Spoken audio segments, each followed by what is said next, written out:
पिंपरीतील मोरवाडी चौकात एक मोर्चा येऊन धडकलाय। कष्टकरी संघर्ष महासंघाच्या वतीने हा मोर्चा काढण्यात आलाय।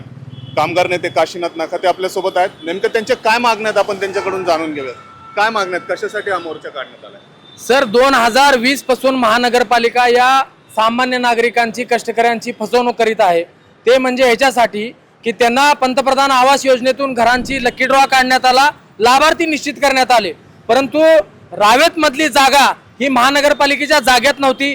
त्या जागेचा डिस्प्यूट झाला, उच्च न्यायालयात गेलं, हायकोर्टात गेलं। त्याच्यानंतर ते प्रकल्प रद्द करण्याची नामुष्की एवढ्या मोठ्या आशिया खंडातील महानगरपालिकेवरती आली आणि मग त्याच्यानंतर ते 6,95,000 घरं देण्याचं ठरलं होतं। आता त्या घरांची किंमत ते होऊ शकला नाही आणि म्हणून किवळेमध्ये घरं तयार जी केली त्या घरांची तुम्ही घरं घ्या असं यांना मागणी करण्यात आली, आवाहन पत्र करण्यात आलं। या लोकांनी घरांसाठी परत अर्ज घेतला, परंतु त्या वेळेला या पिंपरी चिंचवड महानगरपालिकेच्या नालायक प्रशासनाने 13 लाख रुपयाला घरं दिले, म्हणजे डबल किमतीमध्ये। तरी सुद्धा हे गोरगरीब कष्टकरी आणि सामान्य जनतेने ते स्वीकारलं। कशासाठी स्वीकारलं? आमच्या डोक्यावर छत असलं पाहिजे, आमच्या श्रमिकांचा घर असावं कायमस्वरूपी, यासाठी म्हणून त्यांनी स्वीकारलं। परंतु 25 डिसेंबरला याची सोडत काढली, पुन्हा दुसरी सोडत, म्हणजे पहिलं घर खोटं होतं का हे महानगरपालिकेने मान्य केलं, दुसरी सोडत काढली। त्यानंतर आता 8 महिने झाले, अजून सुद्धा घराचा ताबा दिला नाही। आणि आमचं म्हणणं आहे की आम्ही शेखर सिंह आयुक्त असताना त्यावेळेला म्हटलं होतं की मुद्रांक शुल्क माफ करा। त्यांनी राज्य शासनाकडे पाठवलेलं आहे, राज्य शासनाकडे पाठपुरावा सुरू आहे। महानगरपालिकेमध्ये सरकार यांचंच आहे, राज्यामध्ये यांचंच आहे, केंद्रामध्ये यांचंच आहे। मग तुम्ही घर वाटपाला जे पंतप्रधान मोदीच्या मनातली इच्छा आहे की सर्वांना घरं मिळावेत, आणि मग पिंपरी चिंचवड शहरातील घरांसाठी या नागरिकांसाठी लाभार्थ्यांसाठी 5 वर्ष तुम्ही थांबवता, हेच तुमच्या सरकारची रणनीती आहे का? हा प्रश्न विचारण्यासाठी या महिला भगिनी या ठिकाणी आले।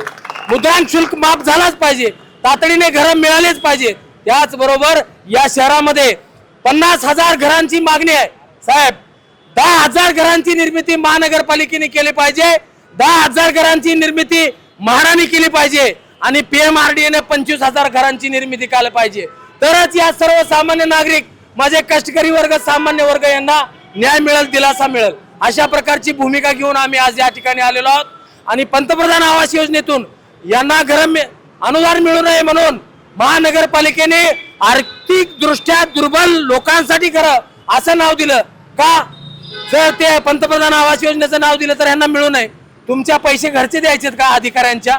शासनाकडून राज्य शासनाचं अनुदान, केंद्र शासनाचं अनुदान आहे, मिळू द्या ना सामान्य माणसांना, आमच्या गरिबांना, कष्टकऱ्यांना मिळू द्या। सरकारने केलं म्हणून तुमचा आभार मानतील, पण जाणीवपूर्वक वारंवार गरिबांना गरीबच ठेवायचं, त्यांना असाच त्रास द्यायचा। आणि महानगरपालिकेमध्ये आले की ताबा कधी देता? नंतर सांगतो, अधिकारी आल्यावर बोलतो।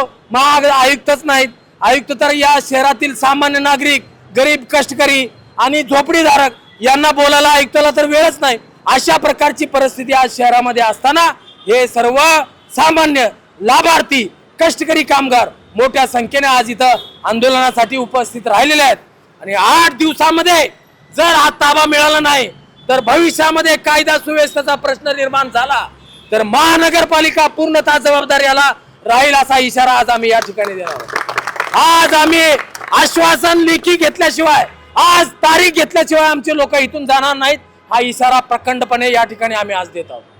काय सांगतो?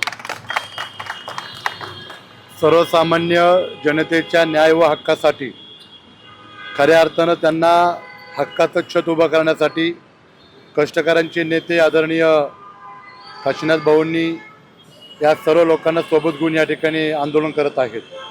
शिवशाही व्यापारी संघ या राज्यव्यापी संघटनेच्या माध्यमातून त्यांना या ठिकाणी सर्वप्रथम जाहीर पाठिंबा देतो आणि आपल्या माध्यमातून, पोलीस प्रशासनाच्या माध्यमातून ज्या कष्टकऱ्यांच्या घरकुलधारकांची फसवणूक झाली आहे याच्या अनुषंगानं संबंधित अधिकाऱ्यांवरती 420 प्रमाणे गुन्हा दाखल करण्याची मागणी या निमित्ताने करतो।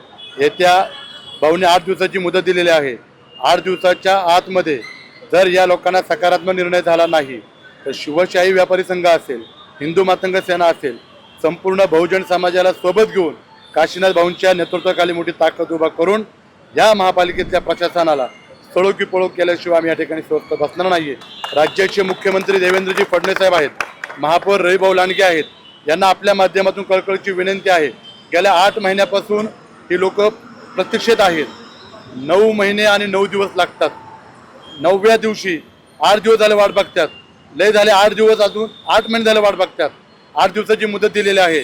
तर 8 दिवसाच्या मुदतीमध्ये जर त्यांना हक्काची घरं मिळाली नाहीत तर याचे परिणाम सरकारला आणि या प्रशासनाला भोगावे लागतील.